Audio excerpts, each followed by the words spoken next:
যে এন্ট্রাডাস নামে একটা প্রতিষ্ঠানকে কার্যাদেশ দেওয়া হয় 1284 পিস লাইট সরবরাহের জন্য।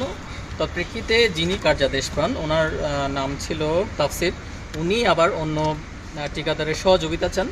সামারা এন্টারপ্রাইজ নামে একজন সামারা এন্টারপ্রাইজের স্বত্বাধিকারী পারভেজের সহযোগিতা চান। এই পারভেজ আবার এখানে লাইটগুলো সরবরাহ করে, কিন্তু যদিও সবগুলো লাইট নতুন সরবরাহ করার কথা ছিল, কিন্তু তার মধ্যে 800টা লাইট নতুন থাকলেও 484টা লাইট ছিল পুরাতন। এবং এই লাইটগুলো এখানকার যিনি ডিপো ইনচার্জ জনাব নাসিরউদ্দিন, উনি অথরিটিকে না জানিয়ে এই লাইটগুলো রিসিভ করেন।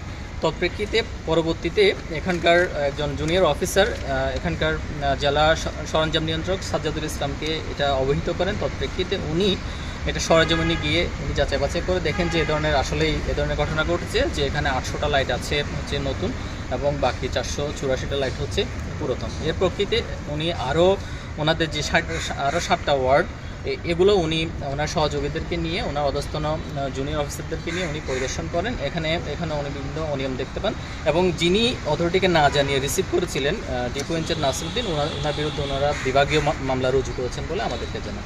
অর্থাৎ তৃতীয় অভিযুক্তেরও এক্ষেত্রে সত্যতা আছে বলে উনি জানিয়েছেন আর কি। তার মানে আমাদের যে 3টে অভিযোগ ছিল তার মধ্যে আমরা প্রথম অভিযোগটার কোনো সত্যতা পাইনি, দ্বিতীয় এবং তৃতীয় অভিযোগটার সত্যতা আছে মর্মে রেকর্ডপত্রে আমরা পেয়েছি আর কি। তো ওনার কাছে আমরা বিভাগীয় মামলা রুজু সংক্রান্ত ডকুমেন্টসগুলো, প্রথম যে অভিযোগটার কথা বলেছি এই সংক্রান্ত ডকুমেন্টসগুলো উনি তাৎক্ষণিক আমাদেরকে দিতে পারেননি, উনি আজকের মধ্যে এগুলো আমাদেরকে দিবেন বলে জানিয়েছেন। সবগুলো রেকর্ডপত্র আমরা একটু যাচাই বাছাই করে দেখে আমরা খুব শীঘ্রই কমিশন বরাবর আমাদের প্রতিবেদন দিব।